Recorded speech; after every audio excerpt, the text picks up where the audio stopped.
back to Finally Game Music and episode 128 with the thematic of the composer Yuzo Koshiro.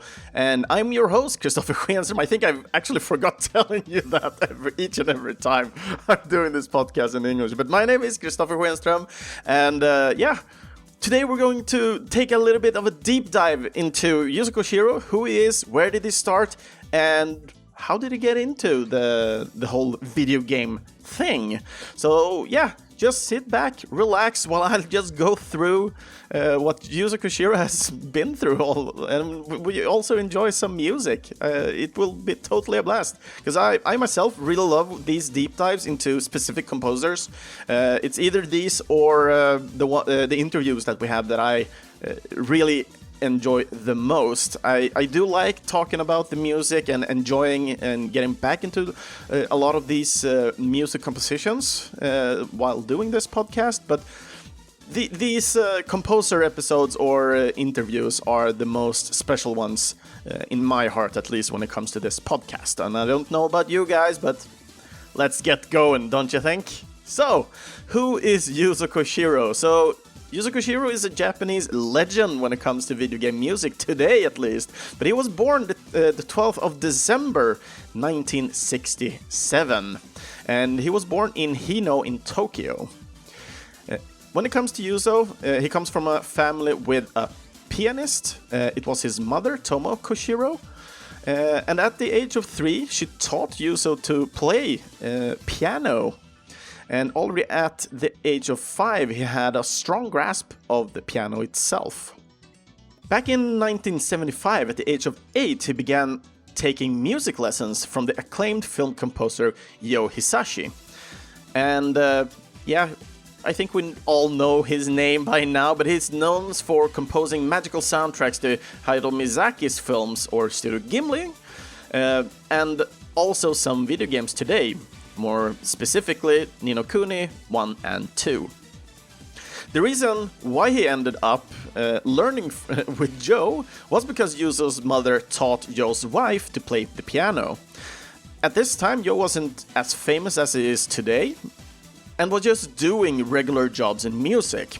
Yuzo studied under Joe for 3 years, and Yuzo says that Joe was a great teacher, and everything ever since is self-taught by Yuzo himself. While Yuzo was in high school, he bought a soundless first-generation PC-88. It was an 8-bit home computer made by the Japanese company Nippon Electric Company, or NEC for short. The PC could not play any music at that time, but Yuzo really liked playing games at that time, and he really loved programming as well. The first time it was able to play music was with the PC-88 SR version that came out. At the time, Yuzo was around 17 years old. He did not own one himself at the start, at least, but a friend of his actually bought this type of PC. If I remember correctly, it was through a company, so it may have been family-wise, so to speak. But that one had a FM synthesizer from the start, and you were able to make music with it as well. And it was here that Yuzo's biggest hobby flourished, making music. So in an environment where he could both play and make music from cool games that Yuzo himself liked, Yuzo named a few in some interview that I've gone through, and some of these was Tower of Druaga, Space Harrier, and Gradius. Yuzo and his friend usually took the record to the arcade. They put the music on cassette and made a cover of the song on the PC-88 SR, and they used it by copying it by ear. So when it comes to these soundtracks, it was primarily for the games that inspired Yuzo to become the video composer that he is today. And together with what he did, copying and making covers of these on this FM synthesizer, these skills and experience that he acquired during this time is actually something that Yuzo utilized in his early video game projects. And that's what made Yuzo land his first professional work within video game music. And it was for the game Xanadu Scenario 2. And we're going to listen to the first song of this week. So we're listening to the theme of the Great Kraken.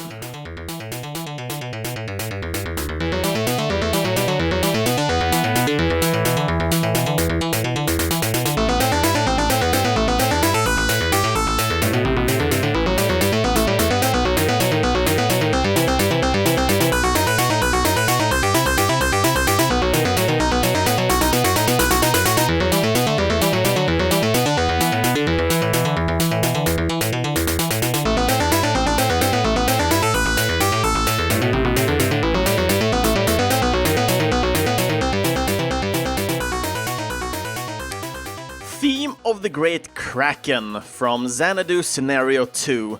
So the soundtrack here was co-composed together with Takahito Abe, and the game Xanadu Scenario 2 was developed by the Japanese company Nihon Falcom Corporation and was released back in 1986. And it was released for the PCs of FM7, PC88, PC98, and also Sharp X1. The game was also exclusive to Japan. And at this time, Yuzo was around 18 years old, and as he worked for Falcom for 2 years, from 1986 to 1988, and during this time he worked on 6 different titles. And many people would say that during this early RPG series that he worked on, both for Ys or Wise and the Dragon Slayer series, at this time they are widely regarded as the most influential RPG video game scores. So a lot of people really enjoy the music that these games have in these series. And I can just talk for Wise here, because I haven't played the Dragon Slayer series at all from what I know to my knowledge. But for Wise, absolutely freaking amazing. I love them so much. But when it comes to the different titles here, so when it comes to the Dragon Slayer series, it was mostly influential by early Konami sounds, while the Y series was more influenced by both rock and fusion music. After his 2 years at Falcom, Yuzo left to start working as a freelancer, composing music for many other companies. The early work of Yuzo did here include work for the Sharp X78000 or 600, it's a lot of zeros here, but yeah, 4 zeros after the 68 here, and the PC8801. Yuzo most notable freelancer work was for the Japanese company Sega, where he worked on the first Shinobi game that released back in 1989. And the other companies was the Japanese Quintet that is most known for the Actraiser series. And this is our stop for the next track here. So it's actually Louise who requested a song here, so her testimonial is basically, "Hello! I thought I recognized Yuzo Koshiro's name, and when I took a look at his musical accomplishments in the video game music world, I understood why. One specific game that comes to mind is Actraiser for the Super Nintendo. An interesting game with a combination of action, platforming, role-playing, and city building.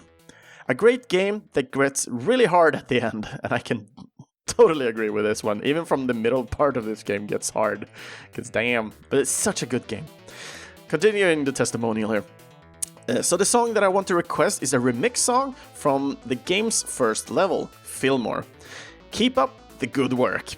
Thank you so much, Louise, and let's hear Actraiser Fillmore, a freestyle OC remix by McWaffe.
So this was Fillmore, a freestyle OC remix by McWaffe from the game Actraiser, and the original composer was of course Yuzo Koshiro, and he's also the sole composer for this soundtrack, as there are no other composer in this soundtrack that co-composed it with him.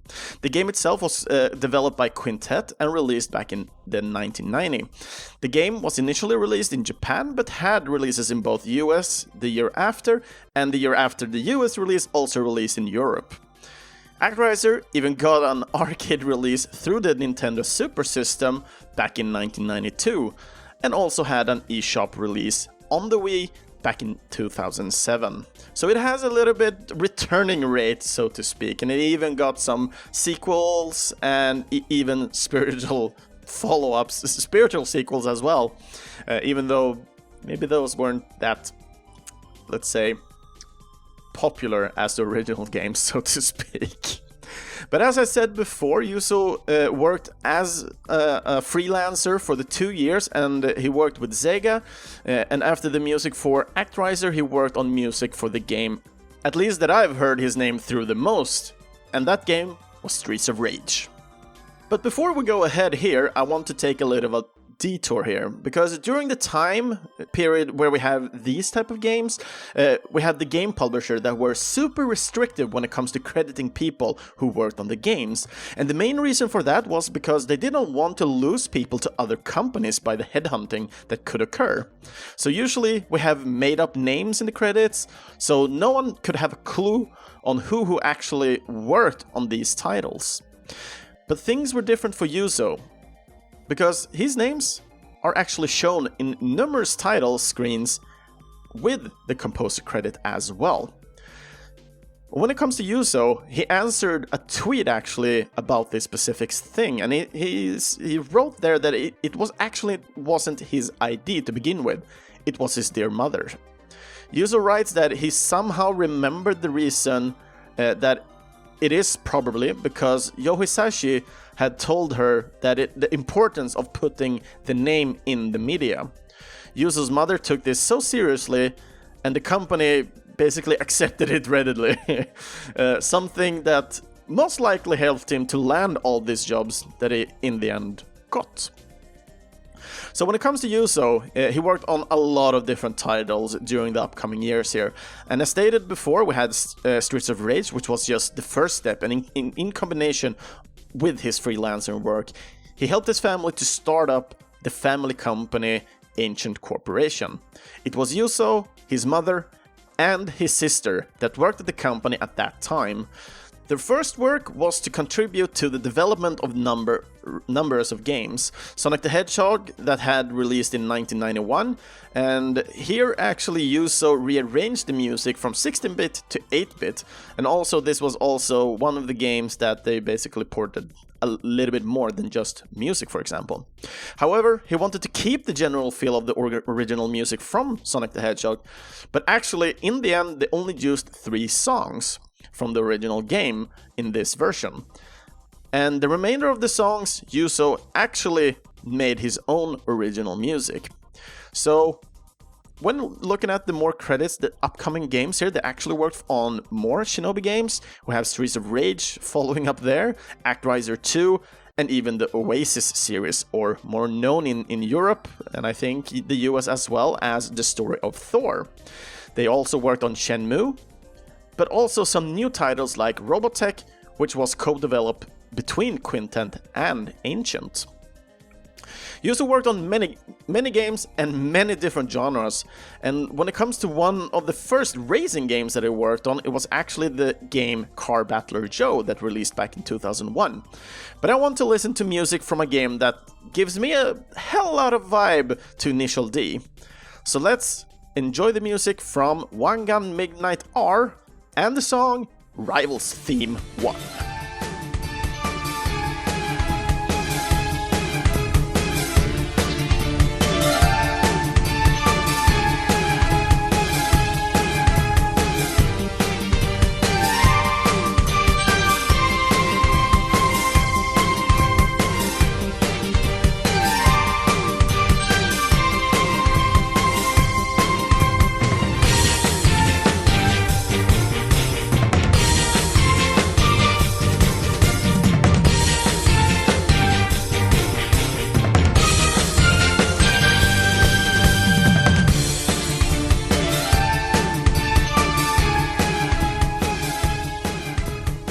Rivals Theme 1 from the game Wangan Midnight R. And the composition here for this game was used by external help. So Yuzo was working from Ancient, and then we have the Japanese Hiroyuki Hamada from T's Music. So there were actually two composers here from two different companies that went together and worked on the different songs for this game. So the game, it was developed by the Japanese company Genki, and the game was released back in 2001 and was only released in Japan on arcade and then got a port for PlayStation 2 the year after. So ever since he helped out in founding Ancient Corporation, Yuzo had been working on a massive amount of games, both for series he worked on previously while he was in freelancing, and also some other series that he worked on before even going freelancing. He actually started working to continue his legacy of the sound within these different series, but yet again there were a lot of new games as well. Yuzo continued to work on the Wangan series. He made arrangements, music for the Super Smash Bros. Series. He composed music for Castlevania Portraits of Ruin that even got released in 2006. And he also worked on the music for the series of the Etrian Odyssey. And when it comes to the first game, it was released back in 2007. And now we're making a little bit of a bigger leap here from the first game all the way to 2010. So 3 years here, where we actually have the third game in this series. And this is the next requested song for this week. And this is a requested song from Karuchi, and his testimonial is basically this one. Amazing choices, and he's talking about the last episode here. I have completely forgotten about To the Moon when I typed out my last comment, and that's despite owning 3 different music boxes from Kangao's website.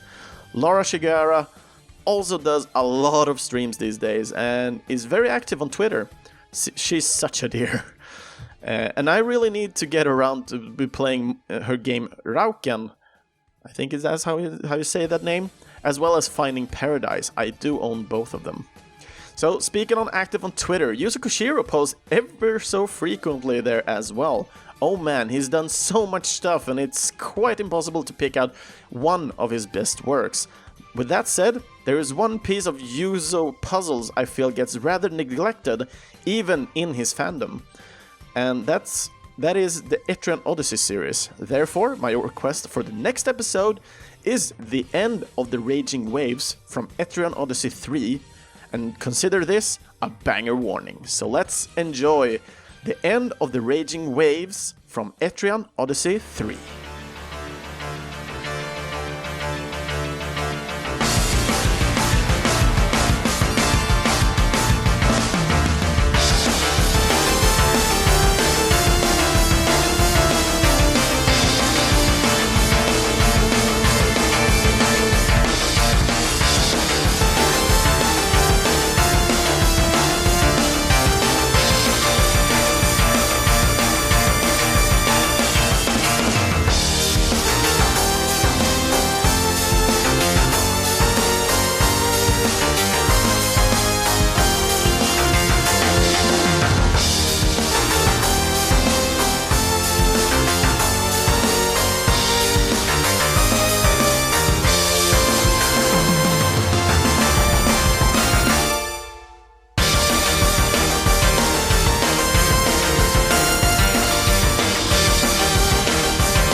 Etrian Odyssey 3 and the banger track, The End of the Raging Waves, and this was requested by Karuchi. So, when it comes to this track, something that is shown when it comes and when I'm going through many of Yuzo's works here is actually that he is usually the sole composer for soundtracks for games. So I'm actually pretty excited to go through each and every game. I haven't gone through each and every single game, but most of the tracks I've gone through so far were actually like he's the sole composer, so it's amazing to see. So it's more rare to read about games and then see that it co-composed with something in a soundtrack. So it's rather fun and amazing to see this from a composer.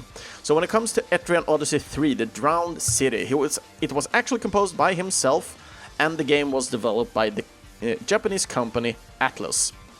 The game, it was released back in 2010, with release in Japan in April, while US got their release in September, and the game was also exclusively released for the Nintendo DS. And going a little bit forward in time here, we have a lot of different sequels in series. We have more games from Smash Bros, more Wangan. We even have a sequel we haven't seen in a while. So we have Kid Icarus Uprising back from 2012. And all the way to 2016, where we have a game that brings back Yuzo back to his roots, so to speak.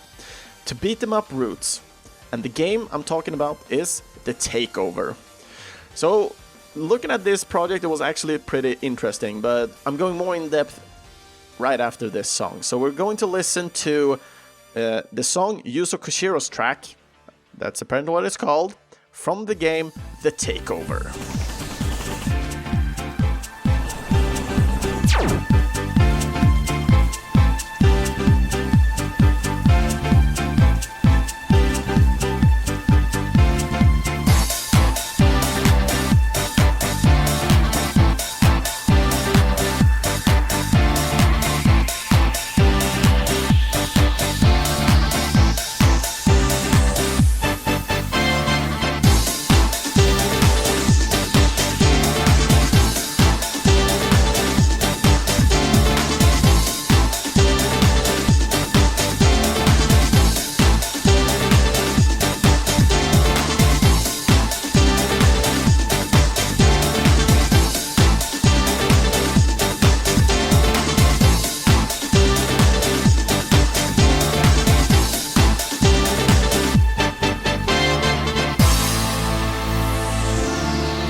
Yuzo Koshiro's track from the game The Takeover, and I do believe this was a banger as well, because damn, I was shaking it during this song. So I hope, Karushi, I hope you felt that you had a little bit of banger warning for this track as well. Maybe it was a little bit kind of one-sided, but still, it's a really good track in my opinion. I really enjoyed this one. So the music for this game was actually composed by multiple composers here, and Yuzo was actually just co-composing this one for this specific song for this game. So when looking at the compositions for the rest of the soundtrack, we have Little V. Mills, Richie Branson, and James Ronald. And I have no clue, because I never heard of these names before, and the game does have a couple of tracks, so I'm a little bit unsure who did what for this one. So let's just stay with that they actually just co-composed the soundtrack here. So looking at the game was developed by the Greek company Pelican 13, which is just one sole developer, who is Atonis Pelikanos. And the game had an early access release back in 2016, both for PC and Mac, and this was through Steam. And the game, it actually reached its full release potential back in 2019, and last year the game also had a release on the Nintendo Switch. After the song for this game, The Takeover, we're getting some more games on Yuzo's list. He follows this one up with Project X Zone 2, and then follows with Etrian Odyssey 5 Beyond the Myth back in 2016, and then does another Wangang game back in 2018. To follow that up, he made some work with the Shenmue 1 and 2 collection, and also the remake for The Secret of Mana in 2018. Yuzo also worked on Monster Boy and the Cursed Kingdom, and a certain Magical Virtual On the same year. He gets credited in 2019 for the Sega Genesis mini release that released with multiple games that are actually credited to Yuzo. And the only work Yuzo was credited for, though, during 2019 is for the Swedish developed game 1980X. And the last year, he was actually credited for the latest installment in the Streets of Rage series, the 4th game. And that's also the last credited work up till date with Yuzo Koshiro. So looking back at the list here, we actually have over 74 credited games that he had composed music to. And as some finishing words for this week's podcast, and solely looking at Yuzo Koshiro here, I'm going to read something from one of his interviews, where Yuzo basically writes that he writes and composes music that he likes, that he seems fit to the game experience, not the other way around. So I would say he does it very, very good. So I do believe, and if Yuzo, if you're listening to this, thank you so much for all the different music you bring to the table of video game music, and all the inspiration you bring to other composers out there. So other episodes of Finally Game Music you can find on our homepage, Videospelsklubben.se, Spotify, or in your closest podcast app. Feel free to follow and comment on one of our social medias, either on Facebook, Instagram. Just search for Äntligen Spelmusik and you'll find it. You know, the name of this podcast. Just search for it and you'll find it. And if you would like to hear your name within one of these episodes, then either request a song for the upcoming episode by commenting on any of the social pages or coming through on Discord. And you can find the Discord server address on Videospelsklubben.se. And you can also, if you would like to, support this podcast for future content and quality, but also for future composers by becoming a Patreon today. And the current awesome backers that we have today is Mikael Sjöberg and Andreas Nilsson. And we have one new amazing backer, Daniel Onemark. So thank you so much for bringing support to this podcast, helping me and kind of making me feel a little bit more pressure to make good and great content for you guys. So links where you can either buy or support Yuzo Koshiro here, you can find those in the main post at Videospelsklubben.se. And as I noticed just right now, I haven't picked a theme for next week, so let's just take one off on my mind. I mean, we're going back into summer and everything going in now, so let's go with something that brings back some happy thoughts into our minds. I mean, it's Corona and everything going on. People are getting more depressed here. So let's actually bring some happiness to the table and listen to awesome freaking music. So I'm looking forward for more people to request songs for the next week. If I get too many requests, I will basically just go down on the information and we'll kind of focus more on the happiness, because I think that's something we actually need right now. But I will always do my best to try bring as much information as possible for you guys that are listening to this podcast. So thank you all for supporting, and see you all guys next time. Take care.